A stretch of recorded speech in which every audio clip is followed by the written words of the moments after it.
Hi, I'm Di. Today I'm making something for the first time and I'd love it if you could join me so that you'll learn how to make it too. Now it is Maltese fresh cheese and I'm going to attempt to say the Maltese word, which is Gbejniet, and I apologise to Maltese people if I have pronounced that incorrectly. Why would I like you to learn how to make it? Because it's really hard to get these in the shop anymore. I used to buy them, the commercially made ones, and they're just not available. So I looked up the recipe. I saw that it really wasn't that difficult. You do need a few things. You need little baskets to make them in, but once you've got the setup, then you can make them. And with these fresh cheese, you can do lots of things. I use them in a recipe for soup, and it's absolutely beautiful. So in this recipe, I'll teach you how to make the Maltese fresh cheese, and then in my next video, I'll teach you how to make the soup. So join me on the journey as we discover how we make it and how easy it is. These are the ingredients that we're going to be using. First of all, we need 3 litres of full cream milk. Down here we've got some rennet, some liquid rennet. We have 2 tablespoons of salt, and we have a cup of full cream powdered milk. We also need some equipment, so let's have a look at the equipment we're going to be using. We need a thermometer, some measuring spoons because we need to measure that rennet out. We need the baskets that we're going to be, they're the moulds for the cheese. We also have this set up here so that we can actually drain those baskets once they're filled with the curds. And then just at the back, I've got a pot which we need to heat the milk. So let's get started. So the first thing we need to do is to dissolve our powdered milk. Now we take 1 cup of our full cream milk.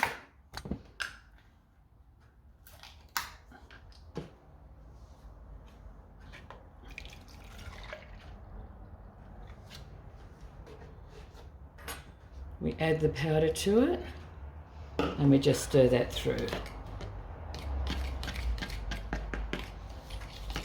We just stir it until it's dissolved.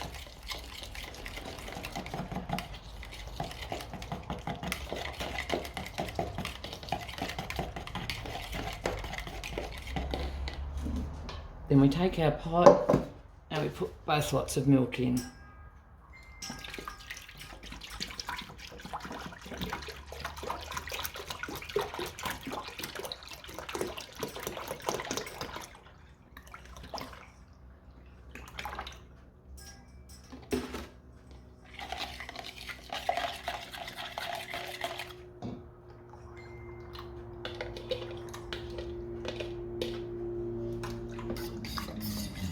Stirring that through, and we also add our salt. That's 2 tablespoons of salt there. So now we'll take that over to our stove so that we can heat it up. So I'm just going to give that a stir to make sure that that salt is mixed through.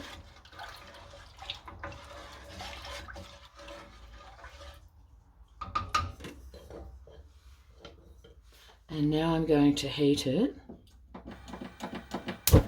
on a low temperature, so I'm just turning that right down. And we need to heat that until the temperature reaches 37 degrees. So I have my thermometer here with me, and I'll just check what the temperature is now.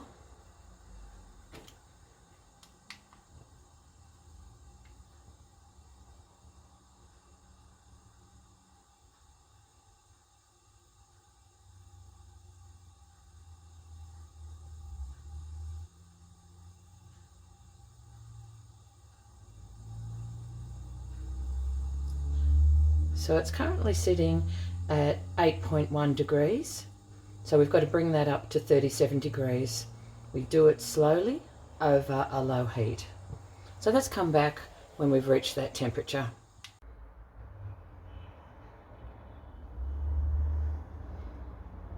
Okay, just measuring that temperature there. and it's right on 37.5. Right, the next thing we need to do is to add the rennet. Now I've got my measuring spoons here. I've got the rennet here. I'll just give that a shake and open it up. Okay, so we want 1.5 tablespoons.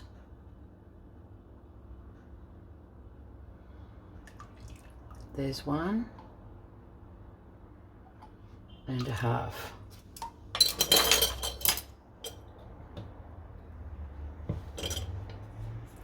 Just stir that through. And then we're just going to leave that for half an hour. So I'll set a timer and then we'll be back in half an hour. It's been half an hour that it's been sitting here and cooling a little. Now we just have to cut it three times. So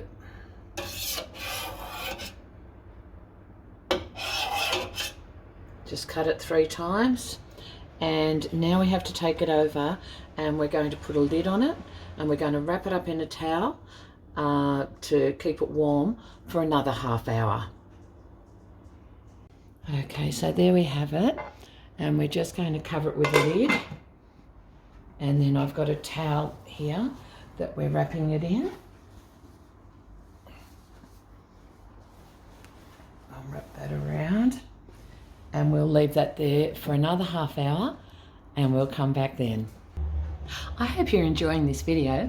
If you are, and you want to make sure that you don't miss any of my future videos, what you need to do is like, give it a good thumbs up, subscribe, and ding ding ding on the notification bell, and that way every time I load a new video up you'll get a notification. The 30 minutes is up, so we're now going to unwrap it and see what we've got. Okay, just move the towel out the way. Okay, there's our cheese. Now the next thing we need to do is to put it into the baskets.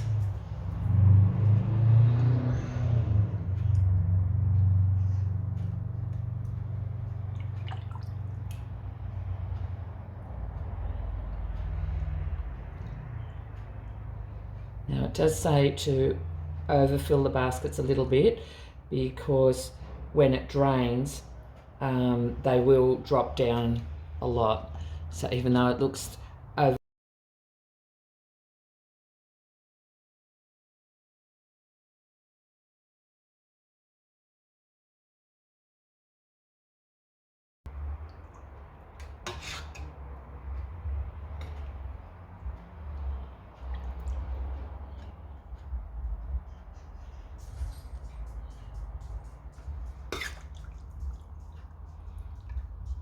right, so it did say it would fill 15 baskets, so we'll see how we go.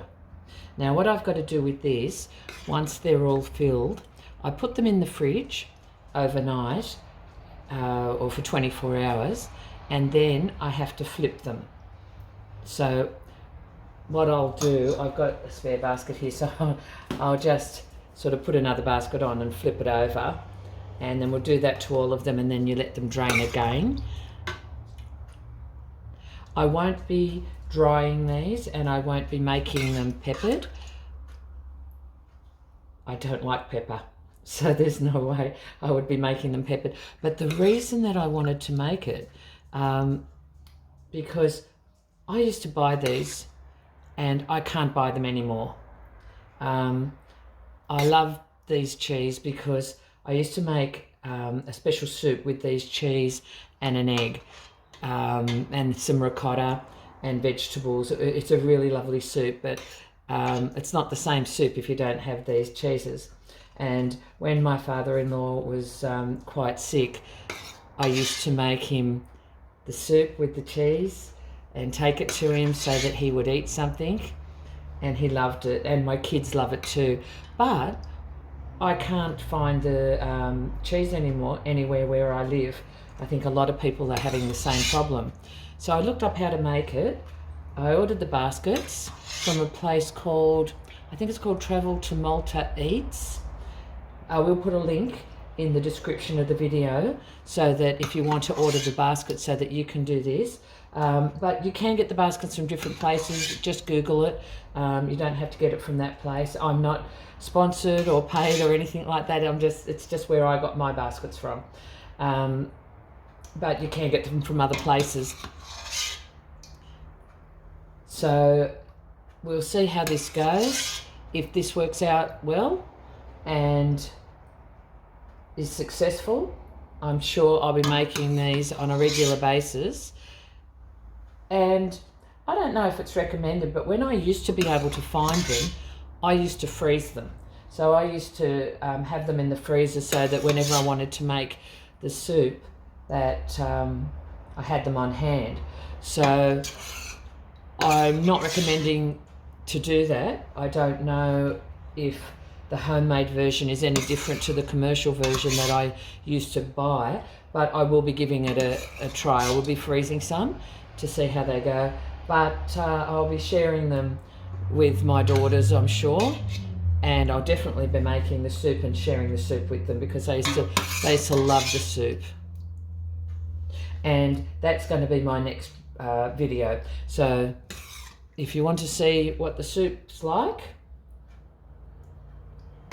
look out for my next video because I'm going to be making it with the cheese. I'm just chopping these up because they're going down really fast. Like as that whey drains out, they're already going down. Now that's 15 baskets, but I've got enough there to make a few more. So I'll just grab a few baskets. I just don't think I've got room on this to put them. We'll just see if I can squeeze some more in there.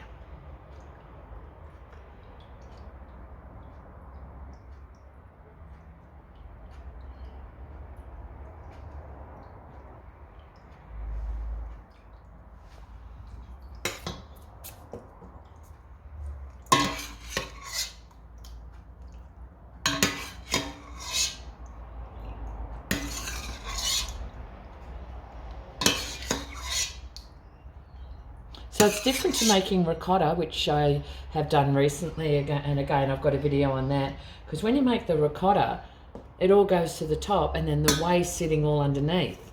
Well, this is all sort of mixed in and then it drains out. So yeah, I didn't know what to expect because this is the first time I've made it. So that was quite interesting to see that it's different in that way.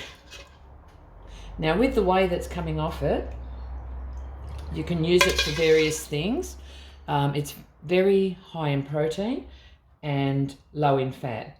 So you can use it, you can actually drink it because it's high in probiotics. You can, this has got 2 tablespoons of salt. Because it's got that much salt in it, I wouldn't give it to my dog. Because they do say you can give whey to your dogs and cats, but it's up to you. But with that amount, with the 2 tablespoons of salt in it, and when you taste it, it does taste salty, I wouldn't be giving it to the animals. But you can use it in cakes, you can use it in pancakes, waffles, you can use it for soup, or you can even use it as a fertilizer on your plants. So don't tip it down the drain, don't waste it. And if you haven't got any use for it, you can freeze it, and then down the track, if you're making soup, and I actually, when I make the soup with the cheese in it, I might add it to that. So there we have it. We'll come back in 24 hours. You'll see me flip them, and then we have to wait another 24 hours after that, and then they'll be ready to use.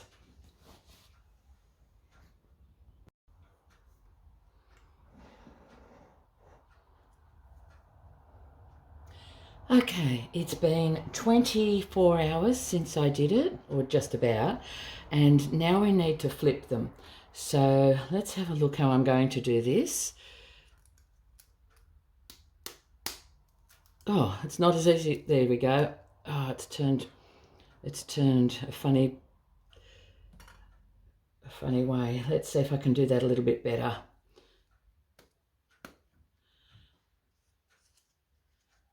Yeah, I think it's better doing it with my hand because they do tend to turn.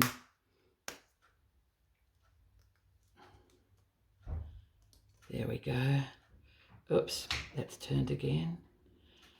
So they're semi-firm, so I can handle them. I'll fix this one up. There we go. So I'm going to turn all of those. They'll go back in the fridge for another 24 hours and then they should be ready for me to use. Okay, there they are. They're all flipped over and ready to go back in the fridge. So I'll bring you back in 24 hours. So here we are. It's now been another 24 hours. So it's been, 3 days in total. And I've just taken them out of the fridge and I'm about to unveil them or unbox them. Okay, watch me while I do that and let's see how they turned out. So here they are out of the fridge. And when I got them out, I noticed that this one that was sort of sitting at the back, I think it's this one, had fallen off and it was sitting directly on the shelf of the fridge. So I don't know, there's still some whey coming out of that one. I don't think that one has drained enough, but all the others, and it does look a little bit plumper than the others. So all the others you can see, they've gone down at least half, and sometimes like this one, even more than half. So there's a lot of whey that's come off there. So let's just move that over a little bit. And I've got another dish here and we'll put them in here.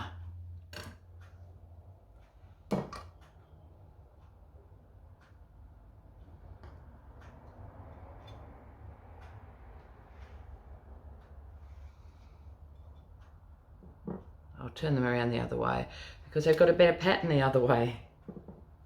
There we go.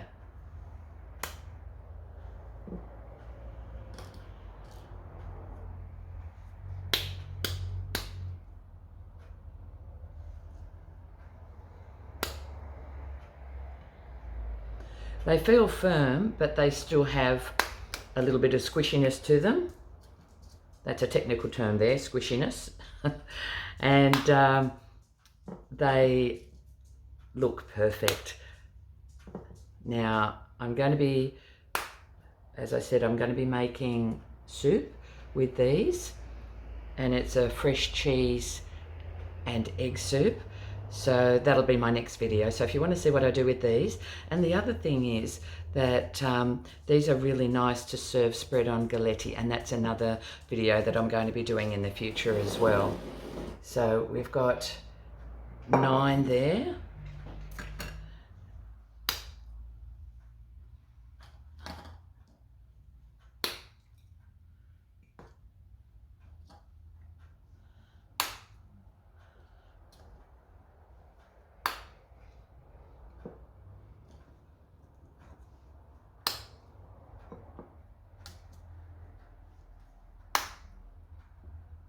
Squeeze this one in. Let's see, can we squeeze him in?